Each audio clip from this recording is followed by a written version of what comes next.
Welcome back to We Need to Talk with Dr. Darcy Sterling, where I give you the tools and skills you need to love better so you can live better. When you think about boundaries, what emotions come up for you? How does the thought of setting them make you feel?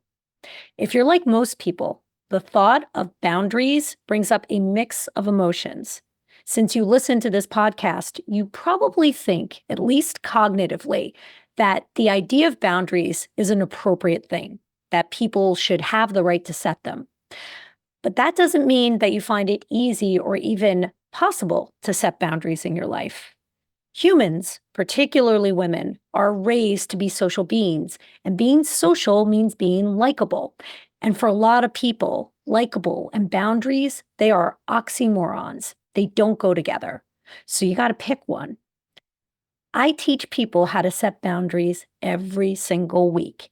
And when it comes to finding a motivating reason for why my client should push through the discomfort that often comes from the thought of setting boundaries to actually set a boundary, I consistently do it. But when it comes to myself, I fucking squirm. Everywhere I look, I see blind spots. Lucky for both of us, today's guest is a powerhouse when it comes to understanding and teaching boundaries. Nedra Tawwab is a licensed clinical social worker and the author of the New York Times bestseller, Set Boundaries, Find Peace, A Guide to Reclaiming Yourself. And today, she has carved out some time to share her wisdom with us. Nedra Tawwab, thank you so much for being here. So setting boundaries is something that I teach, but I personally abhor. I'll be completely transparent. I suck at setting them. I prefer that people just intuit my needs and meet them without me having to go from making a request and then having to scale that up to setting a boundary. So before we even begin, let me just give you my consent right out of the gate that this is a problem for me. And if you need any real-time examples, I am happy to be your real-time example of what not to do. And if by the grace of God, you discover any ways or hacks for me to improve things, please, during this conversation, let me be the example that you need, okay? Well, thank you for that freedom to be in therapy with you. Yes, literally, I'm asking you to be my therapist today.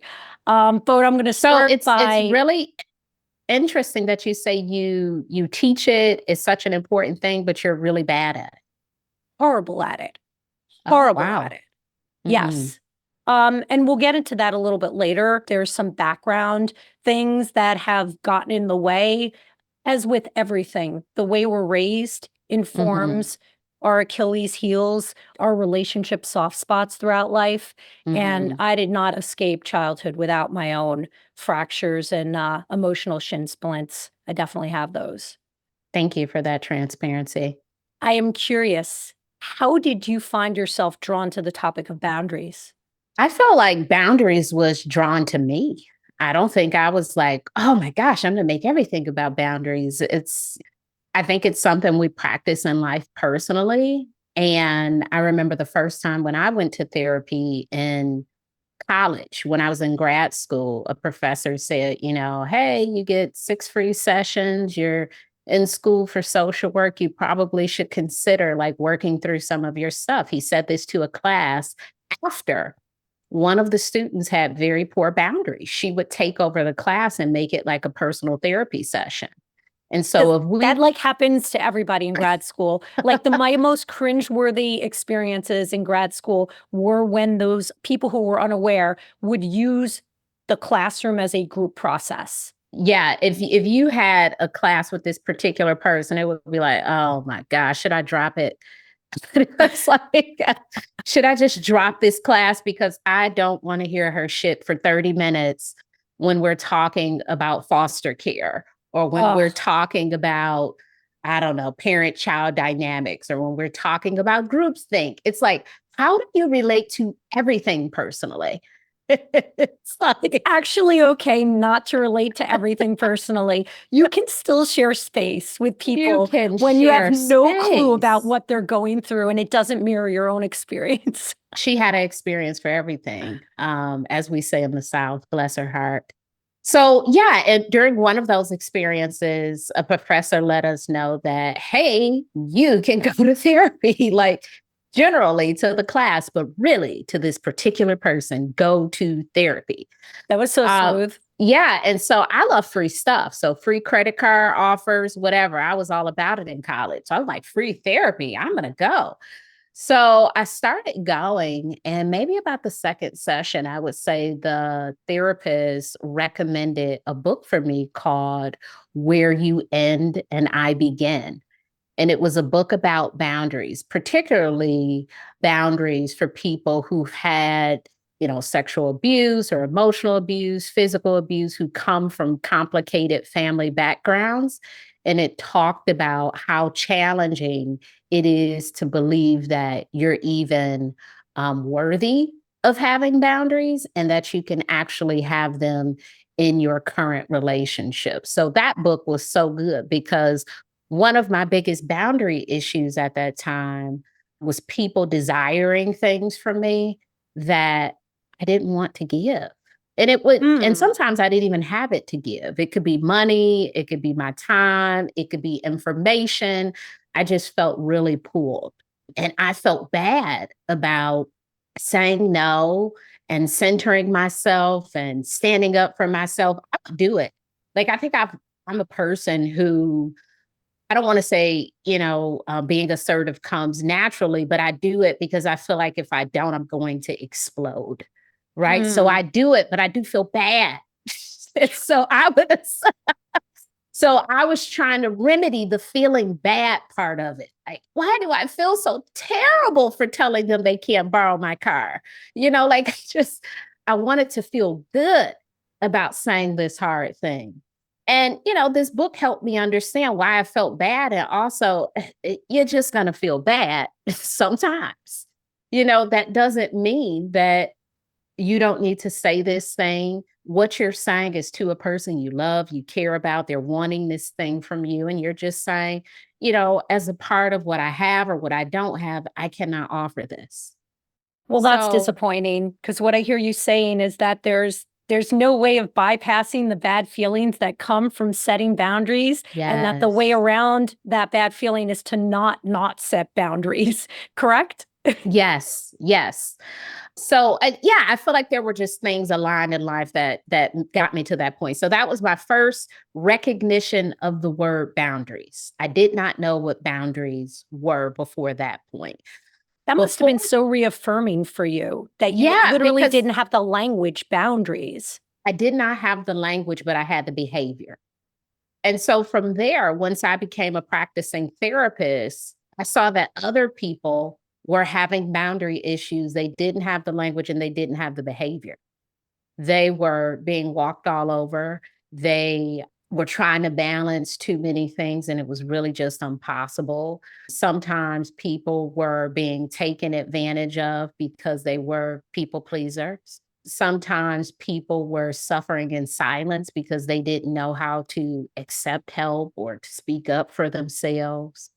Sometimes people have unrealistic expectations of what they were capable of doing as a partner, as a parent. So, all of these sort of boundary things started to play out not just in my life, but in the lives of the folks I was helping. And I'm like, oh wow, like this is bigger than my stuff. This is like everybody's stuff. Like we Mm. all are unaware of how these boundary issues sort of show up in our life. And we just think, have to deal with this. There's a better way to figure out how to do these really hard things. And sometimes it's like, no, this is just going to be hard.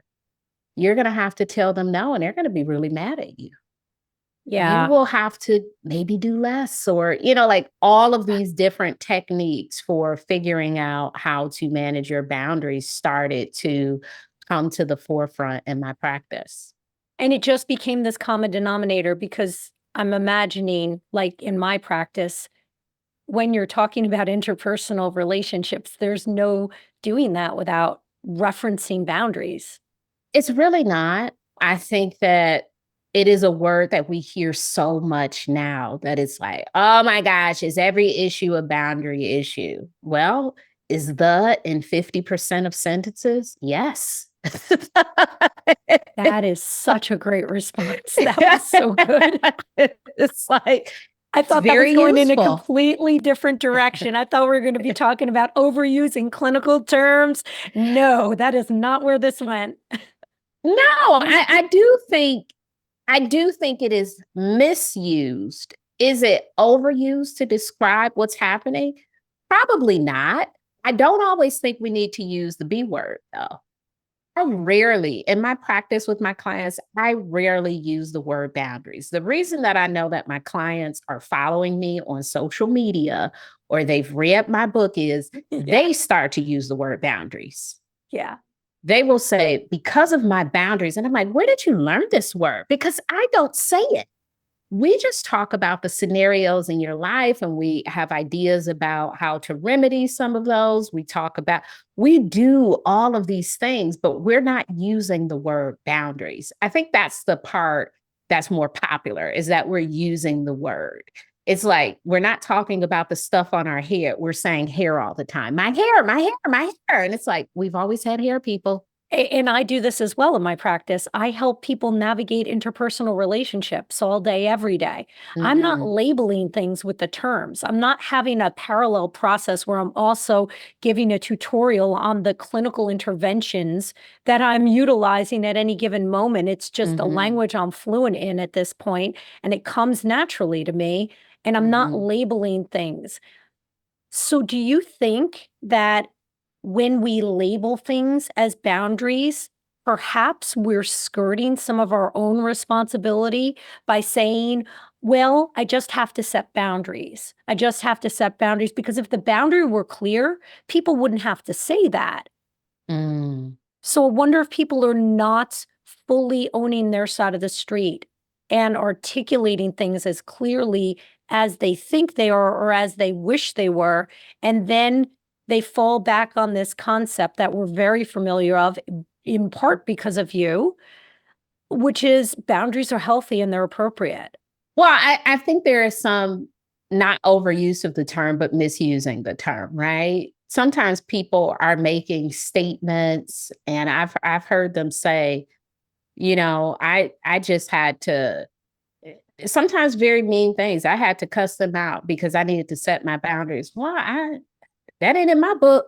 I was just going to say, I've never seen I that don't know on your what book of Instagram boundaries page. you read. You done wrote boundaries 2.758. I'm not in that version.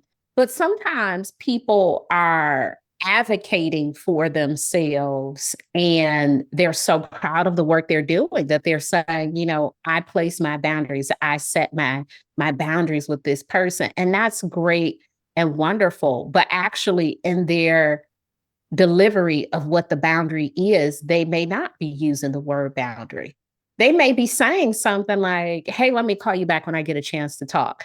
After that, they may not say, and that's my boundary, So in conversation, we are hearing them say or describe their behavior as boundary setting, which it is. That was a boundary. But it doesn't mean that, when I said this to this person, I said to them, and that is my boundary.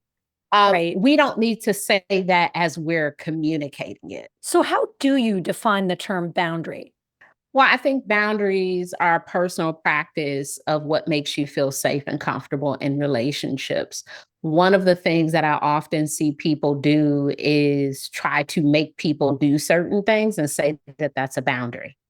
So, for instance, so and so needs to stop calling me. We can't control a person calling you.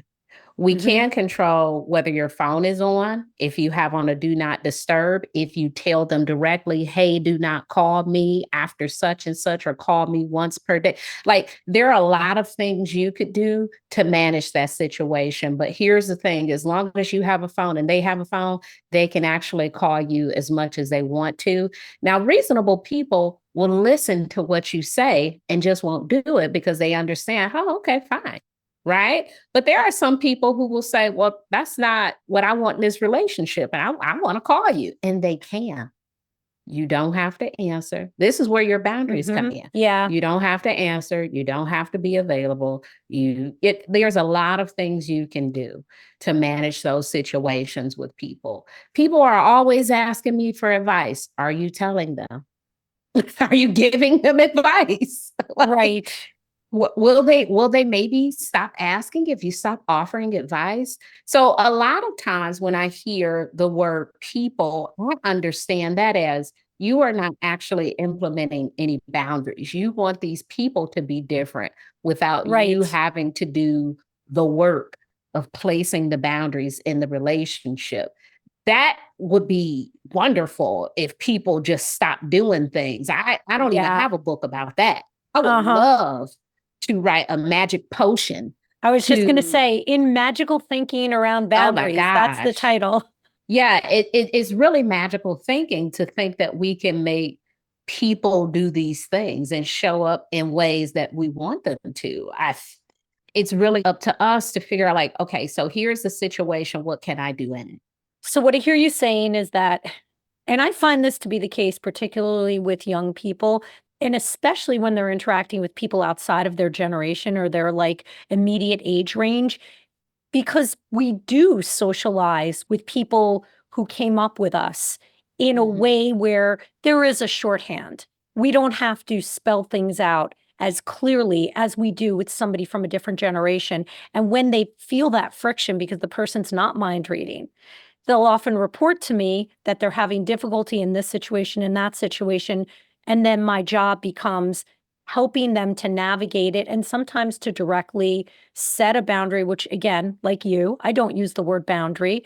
I say, I think you might have to directly tell them that. And then I see them Mhm. blanch and clutch, their metaphoric pearls and be like, oh gosh. And then it's up to me to have to find a way, I drill down on the what will motivate them?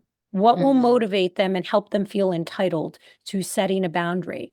Particularly women. And I have to say, I'm so tired of hearing people describe women as bitches or difficult or divas. Like, people do not blink at men who set boundaries. They do it all the time. And that just feels normal to us. But a woman who sets a boundary is labeled something derogatory. And when I hear women described that way, I immediately go to Beyonce's "A Diva is a Female" version of a hustler. Like, and I Mhm. actually want to work with that person. That is someone Mhm. that I'm interested and intrigued in, and I want to get to know, because I think we're so quick to label women's advocacy as them being difficult or hard to deal with. How do we change the way people respond to women who set boundaries? Because I see a huge divide between how we tolerate men and women. Oh, I don't know how we change other people, but I think personally we can start to recognize the way in which we advocate for ourselves and understand that people have the ability to do that for themselves. When I think about like divas who are musicians, like we often hear like Mariah Carey's a diva, and I'm like, oh my gosh, what is she saying? She only wants room temperature water. Well, me too. It's actually better for your esophagus, FYI. Well, me too. I know when I go get a massage afterwards, they say, do you want water, room temperature, or ice cold? They're asking me a question. Am I Yeah, being a diva for stating, or even if they didn't ask and they say, do you want water? And I say, yes, room temperature, please. What is the diva in that behavior? that's a preference. It's That's a a preference. preference. Or if people say, oh my gosh, like the things we think of as diva or bitchy behavior, it's wild. And I think there is a bigger issue here than what we're talking about. And I think that issue here is gender stereotypes. Women have to be nice and calm and accommodating and giving and highly social and all Hmm. of these things. Like, not necessarily, because so many of those qualities are really based on personality. And when Right. men have some of those qualities, it's seen as strong characteristics. And when women have those qualities, it seems as she's a bitch. I saw a clip of Beyonce's recent documentary where, she was being mansplained, and she let the guy finish and she was like, okay, but I actually did find them. And here's the thing that you just said you couldn't find. That happens so much, even to Beyonce, Hmm. where a man is saying something to you where it's like, actually, I'm the expert in this, or actually, we can Google this. I've talked to so many women who are labeled as something, who sort of bump up against this stereotype. And it's like, what? Where is this coming from? It's coming from our own personal ideas of how a person is to show up. And if we take gender out of this, if I meet an influencer that I follow on social media, they have to be a nice person. Period. If you meet them and they're in the middle of eating a sandwich and you try to talk to them like, hey, not at this moment, it's like, oh my gosh, this person was totally mean. The person is not thinking about, they were with their family, they were eating food. We have an idea about people, whether it's a woman, whether it's a famous person, our mom, we have an idea about how they should present in the world. And when that Hmm. doesn't fit what we want for them, we make up a name. They're a jerk, they're an asshole, they're a bitch, they're this, they something other than their name. Well, if this is happening to Beyonce, I don't know that there's a whole lot of hope for the rest of us, to be There's no honest. hope for me if that happens to Beyonce. Are there types of boundaries that people struggle more with? Well, I think time boundaries is one of the biggest boundaries that I see people struggling with, for sure. We currently live in an age where parenting is different. The children who are growing up now, they have significantly more playtime with parents, time with parents, activities focused on child rearing than, you and I had as children. Certainly, Hmm. our poor parents, they got 1/10 of the time. And even the generation before them, they didn't even get to be kids. Right. So Hmm. we're in a very child centered society. So with parents, a lot of time is spent in that space. We live in a society where there is this idea of availability. We have computers. Everybody now has a home computer. It's not us going to the computer lab or library. We have them right at home. We have the computer in our hands called cell phones. We have social media on there. We have our Slack on there. We have all types of ways to be connected. And so what happens? People expect you to be connected and they expect you to be reachable at all times. We have an Apple Watch. We have all these things where it's like, I just pinged you. Did you see it? Oh, I just did it. Gone are the days of when you leave the house, you don't talk to anybody except for the people who you're with until you Right. get home. I remember when I was a kid, if I wanted to talk to my mom, I would have to call her job, speak to the operator, get to her desk. She could talk for a few minutes, but she did customer service. So she's like, I got to go. This line is going to be busy.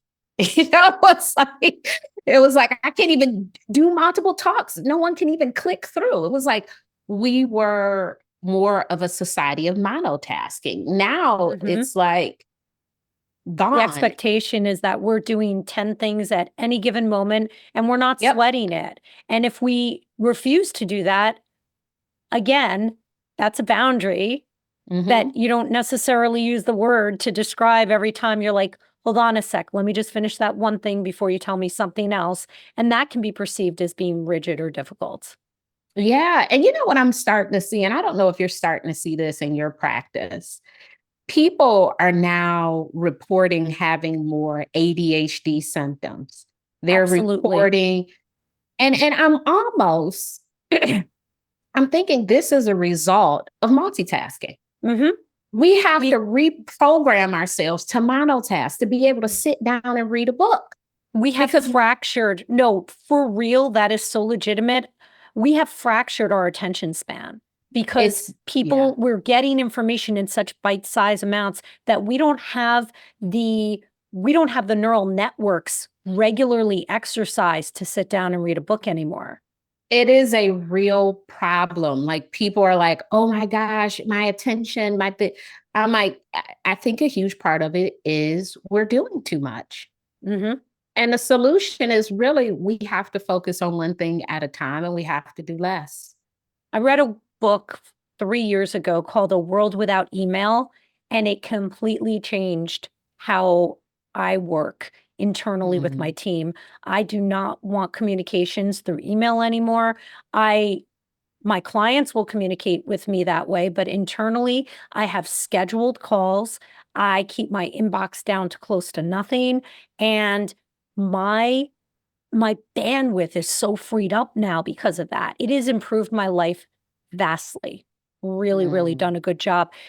And the truth of the matter is none of us can actually multitask. What we're doing is task switching, and therein what we leave behind is a debt, an attention debt, because when you go back to the original task, you can't just pick up where you left off. You go back to it and it's going to take you anywhere between 15 seconds and a minute and a half to 5 minutes to 10 minutes to get back Mhm. into flow, into that moment that you were in. I used to have an open door policy, like obviously in between clients with my team.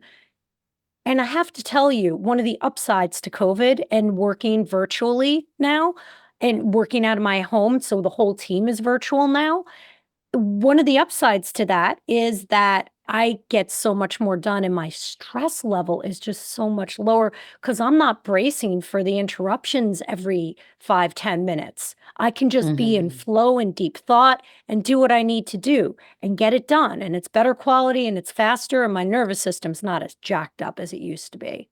I'm hearing a lot of boundaries. Yeah, Nedra, you are. Thanks for that. See how we didn't even use the B word, but I'm I hearing a lot of know. I my know. preference is in-person communication, is what I It hear you is. saying. My It preference is. is to have a regular meeting scheduled so we can go over the needs of the practice. My preference is to get through my work task without being disrupted. Mhm. My preference is, and it sounds like you've created ways to do that without having to say, here's my boundaries, but you're saying, here's my boundaries. It is better for me to communicate in this way. I think sometimes we don't think of those things as boundaries. I And hadn't, that's to be honest. okay. And that's often why many of us feel like I have my boundaries are terrible. It's like, okay, well, let's walk through life. Most people have healthy boundaries in some particular area of their life. I don't know what it is, but what humans love to focus on, we like to focus on the negative. We don't think Mhm. about how great we're doing with our meeting schedule and, the flow of our work day. We think about, I do not know how to tell my parents X, Y, and Z. And it's like, oh, my boundaries are terrible. I can't tell my parents stuff. It's like, well, that's one place. But let's talk about how you actually do a phenomenal job in this other area because you have the skills for boundaries. How do we Yeah. take that same level of courageous energy and assertiveness and apply it to these other lower functioning areas? Yeah. So it's So, I mean, I can go right into those lower functioning areas with you. And you're right. I have clarity now that the shift that I made 3 years ago in the practice, and I bought the book for everyone. I gave it to everyone. I encouraged people to read it. I don't know if they're as changed as I am. I am definitely changed. And I was probably one of the biggest emailers, one of the people who filled up everybody else's inboxes more than anybody. So I'm Mhm. sure that me now scheduling meetings has helped people internally. Where I struggle is when I'm clear, consciously clear that I have to set a boundary. It's not just setting the boundary that makes me cringe. It's imagining having to maintain and hold the boundary that makes me a little nauseous. I find both parts equally difficult when I'm consciously thinking through them. Maybe I need to stop using thinking under the category of boundaries. Maybe it would just be easier if this were how I navigated life. I'm having all these insights, Nedra. Thank you. How do you assist people in making boundary setting easier? Is it just a matter of practicing them like exposure therapy? Because for me, the pain point often feels so impossible. Like when I'm clear that I have to tell someone that they've crossed a boundary that I'm pretty sure I've expressed to them several times before. And the idea of addressing that feels so impossible to me that, to be honest, in my personal life, I have been known to walk away from relationships. I'm not proud of this. I have been known to walk away from relationships rather than having to exercise the muscle of communicating a boundary. How do you help people with that? Can you give me a direct example of what you're speaking to? And you could say your friend Sally. My friend Sally comes over for coffee every week at a specific time. And I love interacting with her. I love Sally. We do a lot of brainstorming when we have this magical coffee date that Sally doesn't Mhm. exist and these dates don't exist, but I'm trying to improvise here. So we have a lot of great brainstorming in these conversations. And then we make agreements to do things that I think are clear. And I am known to be, Nedra, I'm known to be neurotic. It's not Mhm. wrong. I'm known to be very diligent in my tasks, and I can come across as controlling, and maybe I am controlling. So in this relationship, because it's a personal relationship, I'm really trying not to do that. But like we're making these plans for like travel or other things, and because I don't want to turn our coffee dates into a task management experience because we're just friends, I will do my stuff and I will come to the next meeting and I will not report what I have done because I don't want to make the other person feel like they needed to, even though I do feel like we've agreed that you're going to look into the travel plans. I'm going to go Mhm. look into the hotel, like I'm going to find the place that we're going to stay or the Airbnb when we get there, but I don't approach the next meeting with my list of here's what I did, what did you do? Because I don't want to turn it into another internal meeting within my team. She'll bring it up. It's a brand new topic. And I'll be like, okay, let's definitely do that again. Let's do that. Let's, we'll start this travel plan. And then the same thing happens. And then when it happens a third time, and it's brought up to me as if it were the first time we've talked about it, because I come from a family of gaslighters, I find myself getting probably out of proportion upset over it because I feel like we're having the same loose conversation. Again, this is someone in my personal life. I'm not trying to task manage this person, and I'm certainly not trying to micromanage or make a friend of mine feel like shit because she's not following through with things that she says she's going to do. But I also wonder Mm. if she's not being direct with me. And I find myself getting annoyed and fighting the desire to make a sideways comment about it. And I'm a very direct person when I'm happy, but I don't want to be direct when I'm unhappy because I feel like I'm being a bitch. Is that Mm. enough of an example? Yeah, and I wonder, since you've had this same scenario with this person, when do you get to the space of this is how they operate around this thing, and maybe we need a travel agent? Yeah. Like maybe we need to just task that out. I mean, I go to great lengths in my professional life to avoid things like this happening. I literally have a Google Doc called Things Darcy Loves and Hates at Work. And when somebody starts working with me, I share it with them and I ask them to make me a list as well. But what and that works great for like maybe 6 months, a year. But what happens is once I start working with a new person, I realize there's lots of new moments where I want to add to the list, but I also don't want to be like, hey, can you go back to that list every quarter or so? And even if I said that, nobody would do it. And I find myself like kind of choking on my feelings and just hoping that the person is going to intuit this new way, because a lot of my preferences are documented on that document and I don't want to directly say it. I don't want to directly say it. I'm a woman. I was raised to be, well, I've learned I wasn't raised to be nice, and there were consequences to that. So I've learned from those consequences to try and be nice and likable. And I put forth a lot of effort to do that. And it does feel to me like an oxymoron. Being nice and setting boundaries, they sometimes don't feel like they go together for me. What's wrong with me? Well, I think when you're trying to be nice, is that being nice? I think kindness is like natural. And when we're trying, it seems like we're doing something a little bit out of our wheelhouse and we want to do something else. It's wonderful that you give people a handout on how you want to be treated.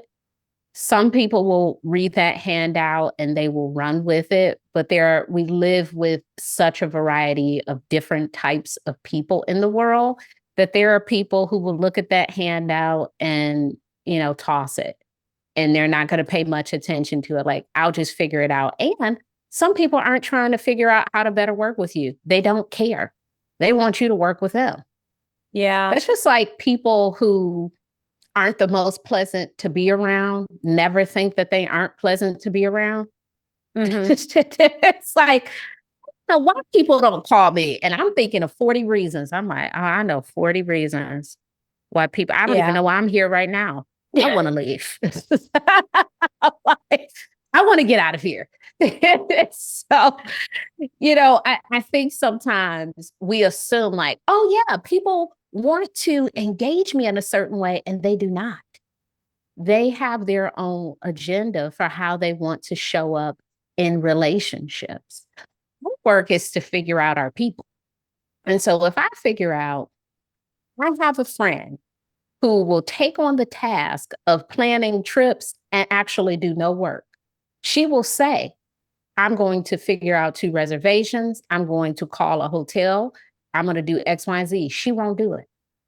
How do I know she won't do it? I planned 3 trips with her and she's not done it yet. Now I need to accept this about my friend. I don't need to give her any more trip planning work. Yep. Because she's not going to do it. Believe the version of people that they show us is what I hear you saying. Yes. So what a could do is a not do, right? If she could do it, well, is she doing it? If she's not doing it, it's a not do. Yeah. So the could of it doesn't matter. I could paint this room, but if I never paint it, I did not paint it. That's right. What you could do and do are very different things. Very different things. And so when people say their intentions and they've shown something differently, it doesn't matter what their stated intention is. It doesn't matter how passionate about the topic they are. And this is probably, as I'm thinking about this, I grew up in a family with many people with addiction issues. And one of the things I learned early, people are not lying when they say they're going to be sober or they're not going to use a drug again. They're not lying. They mean it in the moment. They mean it. They are not saying that to trick you. They really want to believe that about themselves. Now, from previous behavior, as soon as this sucker get paid on Friday. Yep, that whole check is going to go in the liquor store. They are serious. Yeah. So once you accept this about people, like, I will not take you seriously until I see you doing it. Once I see that you've been sober for 6 months, 9 months, 1 year, 2 years, I'm on board. Until then, I'm thinking this person has an intention that they cannot meet for themselves. They are That's not such a lying to, nice framing of it. This yeah, they're person not has an lying. intention that they cannot meet for themselves. It's not about me. It's It's not not about about they me. don't care about me enough. This is about them. This is about them. Their intention is to plan this trip. that's that's their intention. They're not doing it. I don't know why. I don't know what other stuff is coming up. I don't think they're lying when they say, yes, I will do it. So again, if I accept that this person is not a trip planner, perhaps I will say, we need to, pool our resources together and pay a little extra for a travel agent. Are there still I think, travel agents, by the way? I love that I yes. gave you an example of travel with a friend, and you literally have an example of Well, that travel not working out for agents you. Well, travel agents have a new name now. They're called travel advisors, travel Ah, concierge. mm, but but if you Google travel advisor, you will find some folks. If huh. you Google travel concierge, you will find some folks, which I always suggest is probably better because guess what you aren't? A travel agent. I am a social worker. You I are am a not a social traveler. You are a social worker. You are not a professional itinerary planner. Now, Yeah. some people do it well for hobby, but that is actually a job.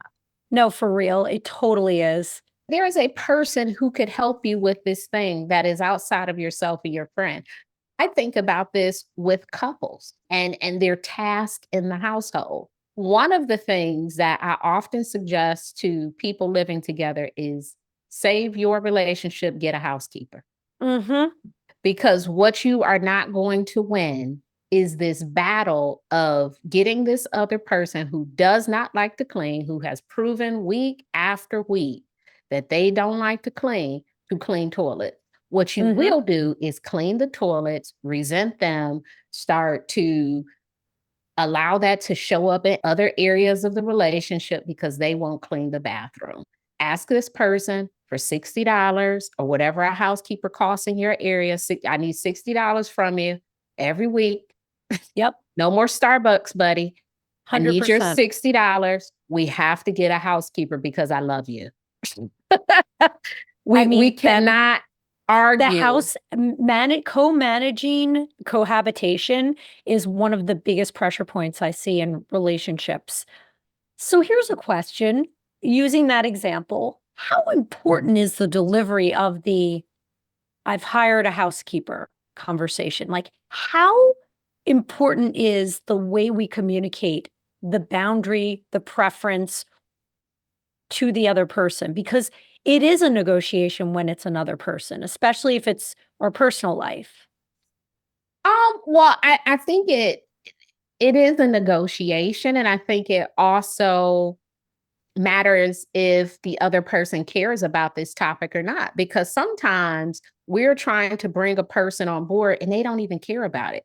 They don't even care about you making elaborate meals. They're willing to eat out every day. And so you're trying to get them on board with, well, what do I make for dinner? They will eat Frosty Flakes. Yeah. So why do you even care what they care about? Just make whatever you want to make. So sometimes we're trying to get people to have our energy about things Our and enthusiasm our about the enthusiasm. aspects, the things that make us feel loved, and they don't And, mirror it. and they don't mirror it because we're different. I know in most relationships, like we have an idea of what we want. And I notice myself, and I notice that many other people do this. We do what we want other people to do for us. Mm-hmm. And that's how we show up in the world. I want you to be involved in this thing. And sometimes people are reflecting, they don't want to be involved, they don't want to help. How do we know this? Their behavior, not what they're saying, not what they're saying, because we will Yeah. go, well, Believe they what people said, show you. yeah, well, they said they would plan this. Did they plan it? If they did not plan it, then they're not planning it. Right. Right. We like to believe what people say without seeing them do it. And Mm-hmm. it's not that they're trying to be mean to us. I told you we're distracted. We have a lot of things going on. So Yeah. sometimes people have other things going on and they don't get back to the thing that is actually important for this relationship. So it's Yeah. really, valuable for us to say, how do I remedy this situation? But I tell you what, the quicker we can correct things, the better things will be. I remember, some years ago, a friend of mine had a business idea and they wanted me to be a part of it with them. And I said, so this person does not work in the same way I work. This is going to be a disaster.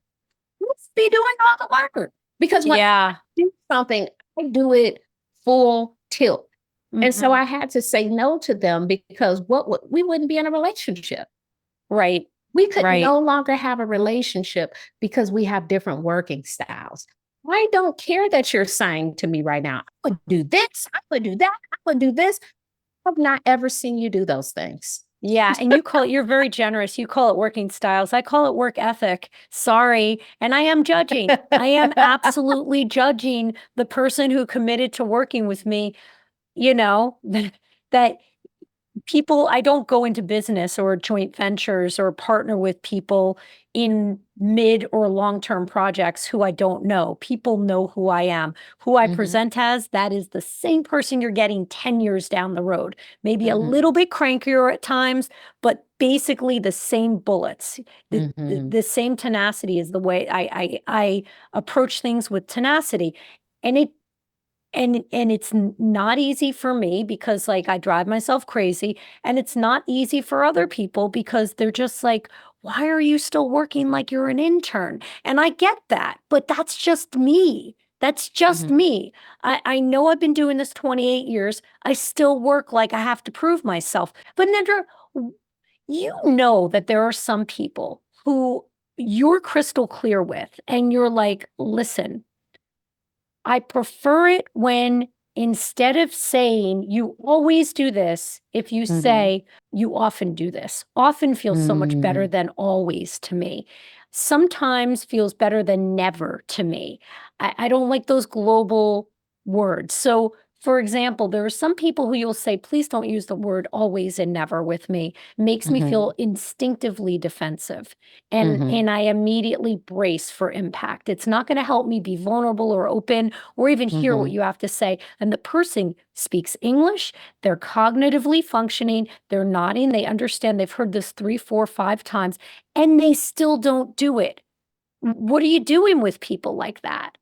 I feel people have the habits around how they communicate, and they have to be willing to notice these patterns of communication that they get into. One year I stopped cursing for a year, and I love to curse. Oh my gosh, I stopped cursing for a year. And at the time, it helped me to notice how much I actually curse. Like not doing it. It's like, what the? We are unaware of how much we do something because we have not practiced intentionally not doing it. And so it can be really hard to sort of see this thing play out, right? Like, oh my gosh, they said always again. And we have to manage ourselves and say, oh, they're not talking about me because I know I don't always do anything. Yes. But that is the way that they speak to people. That's just a way that they talk, right? Because they don't understand how to say things in a way that is actually a little more accurate. And softer and easier on the ears and the nerves. Right. And so because I have this understanding, not that I will excuse them, but I will certainly acknowledge that this is an issue with their communication. I love that. I love that answer. And I do think that it's important for us to not just see people how they present themselves, but to also try and question the meaning behind some of the things that they do or say or don't say that we may object to, and be generous in the meaning that we assign to it. And what you just did was you were just so generous. You were like, they don't mean it that literally. They don't mean that Darcy always does this. That's just the way, it's a figure of speech. Yeah, it can be a pretty dangerous figure of speech for sure. Yeah. So instead of expecting the other person to do all the work, maybe I can also change the meaning I attach to some of the things about them when they're benign enough. Nedra, I can't thank you enough for your time today. 1.8 million followers the last time I looked on IG. You are a thank you. powerhouse. You are an inspiration to so many women. You're a credit to our profession. I am so grateful for your time today and for your wisdom. Thank you for squeezing some juice on me. I tried to be a sponge. Thank you so much. Before I sign off, I want to mention that if you liked our episode on questioning monogamy with Molly Roden-Winter, you will love next week's episode, where I sat down with her husband, Stuart Winter, to hear how their journey of managing their open relationship has been from his perspective. I will also link to Molly's episode in the show notes. We Need to Talk with Dr. Darcy Sterling is a Sterling Standard production. This episode was produced by me, Darcy Sterling. Editing and sound engineering by Bart Migal. Our theme music is by Trending Music. Special thanks to Amanda Christiani, Preston Smith, and Stephanie Sterling. If you know someone who would benefit from hearing about boundaries, please share this episode with them. We'll be back on Tuesday with another episode packed with the dating, relationship, and mental health hacks you've come to expect. As always, references are linked in the show notes.